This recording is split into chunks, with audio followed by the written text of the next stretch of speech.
ஓம் சக்தி தாயே போற்றி. நீ நல்லது நினைத்தால் இந்த தாயின் ஆசீர்வாதத்தில் உனக்கு நல்லது மட்டுமே நடக்கும். என் அன்பு குழந்தையே, இந்த தாயானவள் உன்னை தேடி ஒரு நபரை வரவழைக்கப் போகின்றேன்.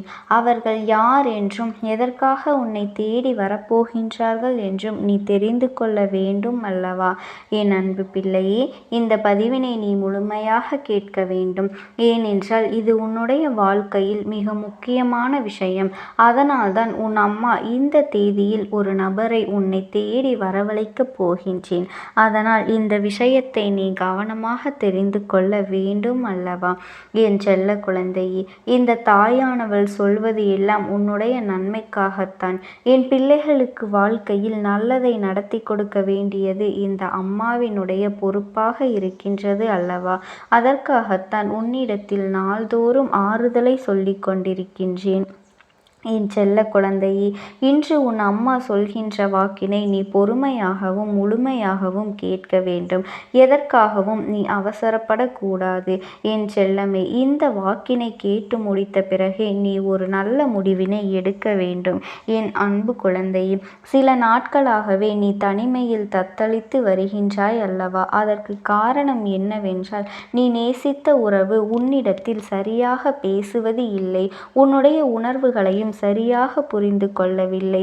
அதே போல நீ நேசித்த உறவு உனக்கு துரோகங்களை செய்துவிட்டு தகாத உறவில் அங்கே ஆடாத ஆட்டம் எல்லாம் ஆடிக்கொண்டிருக்கின்றது. என் அன்பு குழந்தையே, நீயாகவே அவர்களிடத்தில் சென்று என்னை புரிந்து கொள்ளுங்கள், நான் என்ன சூழ்நிலையில் இருக்கின்றேன், உங்களை தவிர எனக்கு வேறு யாரும் இல்லையே, இதுவரையில் நீங்கள் என்ன தவறுகள் செய்திருந்தாலுமே அதையெல்லாம் நான் மன்னித்து விடுகின்றேன். மீண்டும் என்னோடு வந்து விடுங்கள். இனி எது நடந்தாலும் நான் பார்த்து கொள்கின்றேன் என்று அவர்களிடத்தில் மன்றாடி நீ கேட்டாய் அல்லவா? அப்பொழுதெல்லாம் அவர்கள் உன்னுடைய வார்த்தையை அலட்சியம் செய்துவிட்டு, இனி இந்த வாழ்க்கையில் உன்னை நான் துணையாக வெறுக்கின்றேன், என்னை நீ பார்க்க வேண்டாம், நான் உன்னிடத்தில் பேச விரும்பவில்லை என்று அவமானப்படுத்தி, அதுவும் வேறு ஒரு நபரின் பேச்சை கேட்டுக்கொண்டு உன்னுடைய மனதை சுக்குநூறாக உடைத்து விட்டார்கள் அல்லவா?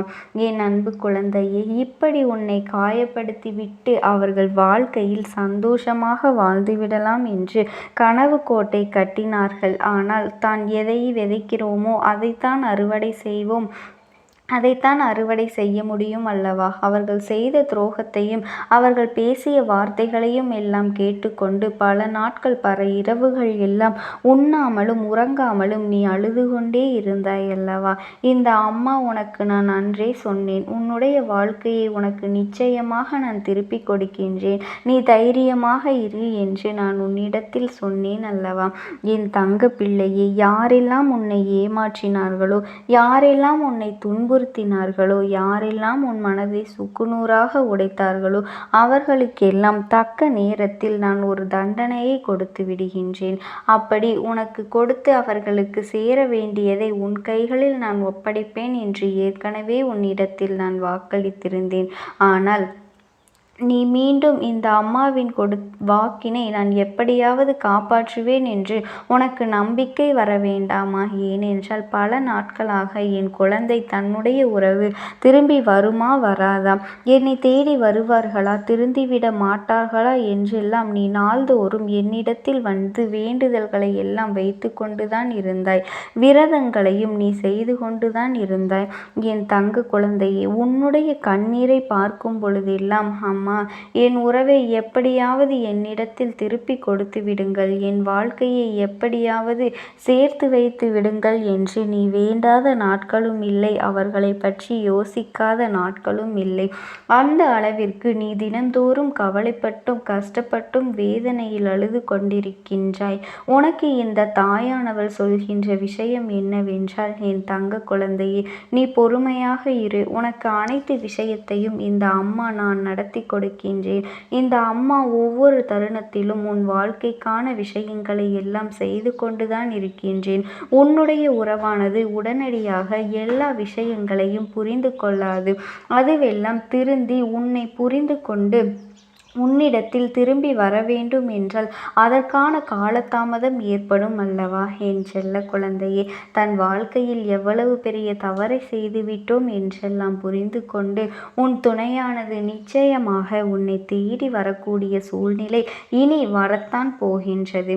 என் குழந்தையே, அந்த அளவிற்கு அவர்களினுடைய மாற்றங்களை நீ காணத்தான் போகின்றாய். என் தங்கமே, உன் வாழ்க்கையில் உனக்கு மகிழ்ச்சியை ஏற்படுத்தி கொடுக்க வேண்டியது இந்த அம்மாவினுடைய பொறுப்பு. அதே போல உனக்கு துரோகங்களை செய்தார்கள் அல்லவா, அவர்களுக்கு மிகப்பெரிய தண்டனையும் இந்த அம்மா நான் கொடுக்கத்தான் போகின்றேன். அது என்ன தெரியுமா என் பிள்ளையே? எப்படியெல்லாம் உன்னிடத்தில் நம்பிக்கையான வார்த்தைகளை பேசி உன்னை நயவஞ்சகம் செய்து உன்னுடைய வாழ்க்கையில் கெடுதல்களை செய்து ஏமாற்றினார்களோ, துரோகங்களை செய்தார்களோ, உனக்கு நடந்த ஒரு விஷயம் அவர்களினுடைய வாழ்க்கையிலும் நடக்கப் போகின்றது. உனக்கு துணிந்து துரோகத்தை செய்த அந்த நபர் தன்னுடைய வாழ்க்கையில் அதே போன்ற ஒரு துரோகத்தினை அனுபவிக்கப் போகின்றார். அப்பொழுதுதான் இந்த துரோகத்தினால் நீ எவ்வளவு வலியை அனுபவித்திருப்பாய், எவ்வளவு வேதனைகளை அனுபவித்திருப்பாய் என்றெல்லாம் அவர்களும் உணர்வார்கள் அல்லவா? அந்த சூழ்நிலையில்தான் அவர்களுக்கு நிச்சயமாக புரியும், நம் உறவிடம் நாம் எப்படி துரோகம் செய்தேன், இப்பொழுது நாம் யாருக்காக வாழ்ந்து கொண்டிருக்கின்றோமோ அந்த நபரை நம்முடைய இதயத்தை சுக்குநூறாக உடைத்து விட்டார்களே, நாம் செய்த பாவத்திற்காகத்தான் இந்த தண்டனையை நாம் அனுபவித்து கொண்டிருக்கின்றோம் என்று உன்னுடைய உறவானது அங்கு படாத கஷ்டங்களை எல்லாம் படத்தான் போகின்றது. ஆனால் என் அன்பு குழந்தையே, உன்னை நினைத்து அவர்கள் அங்கே கண்ணீர் வடிக்கும் சூழ்நிலையும் வந்துவிட்டது. இப்போதுதான் உன்னுடைய அருமை என்ன, உன்னுடைய அன்பு என்னவென்று அவர்களுக்கு புரிய ஆரம்பித்திருக்கின்றது. என் செல்ல குழந்தையே, நீ மனதில் எத்தனை வலிகளை அனுபவித்தாயோ அதைவிட அதிகமான வலிகளை அவர்கள் இன்று உன் உறவானது அங்கே அனுபவிக்கப் போகின்றார்கள். எப்பேற்பட்ட ஒரு உண்மையான இதயத்தை உடைத்து தூக்கி எறிந்து விட்டோமோ என்று நினைத்து அந்த உறவானது அங்கே கதறி அழுது கொண்டிருக்கின்றது. அப்படிப்பட்ட ஒரு சூழ்நிலையில்தான் அவர்களினுடைய கனவில் நான் சென்று பேசினேன். அது என்ன தெரியுமா? என் அன்பு குழந்தைக்கு நீ வேண்டும் என்றே ஒரு காயத்தை ஏற்படுத்தி விட்டாய். இதை என் குழந்தை மன்னித்தாலும் நான் மன்னிக்கப் போவதாக இல்லை. நீ செய்த பாவங்களுக்காகத்தான் இத்தனை கஷ்டங்களையும் மன உளைச்சல்களையும் பட்டு கொண்டிருக்கின்றாய். உனக்கான பாவ விமோசனம் வேண்டும் என்றால் நிச்சயமாக நீ உன் துணையிடத்திலே மன்னிப்பு கேட்க வேண்டும். அவர்களினுடைய உண்மையான அன்பினை நீ புரிந்து கொண்டு அவர்களுக்காகவே நீ உன்னுடைய வாழ்க்கையை வாழ்வதாக இருந்தால் நிச்சயமாக இந்த தாயானவள் உன்னை நான் அவர்களோடு சேர்த்து வைப்பதற்கு அத்தனை காரியங்களையும் செய்வேன். நீ அவர்களிடத்தில் மன்னிப்பினை கேட்டு உன்னுடைய உண்மையான அன்பினையும் பாசத்தினையும் மட்டுமே அவர்களினிடத்தில் வெளிப்படுத்த வேண்டும். அப்படி நீ செய்வாயானால் என் அன்பு குழந்தைக்கு உன்னை ஏற்றுக்கொள்வதற்கு தயாராகத்தான் இருக்கின்றார்கள். தேவையில்லாத விஷயங்களை கற்பனை செய்து கொண்டு நீ அழுது கொண்டிருப்பதை விட உன்னுடைய உறவின் காலில் விழுந்து மன்னிப்பு கேட்டுவிட்டு நீ நல்லபடியாக வாழ வேண்டும். மீண்டும் ஒரு தவறினை நீ செய்வாயானால் நிச்சயமாக இந்த வாழ்க்கையில் உன்னுடைய துணை நன்றாக இருக்கும். ஆனால் உனக்கு ஒரு பொழுதும் மன நிம்மதி இருக்காது.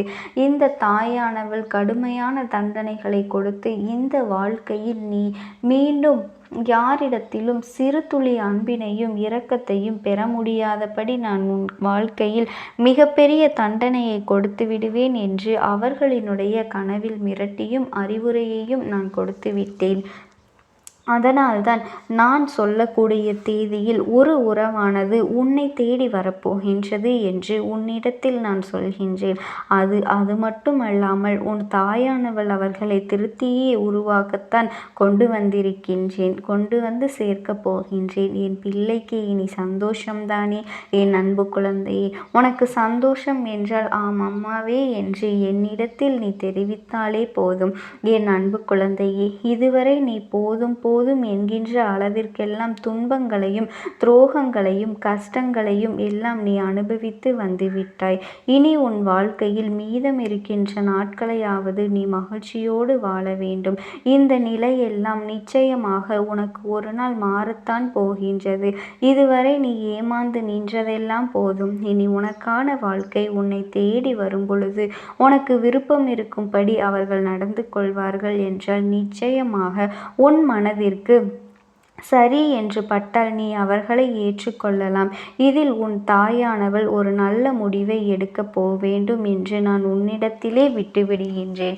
என் அன்பு குழந்தையே, அது என்னவாக இருந்தாலும் இந்த தாயானவளினுடைய அன்பும் ஆசீர்வாதங்களும் என்றென்றைக்குமே உனக்கு முழுமையாக கிடைத்து கொண்டேதான் இருக்கும். ஓம் சக்தி. ஓம் ஆதிபரா சக்தி.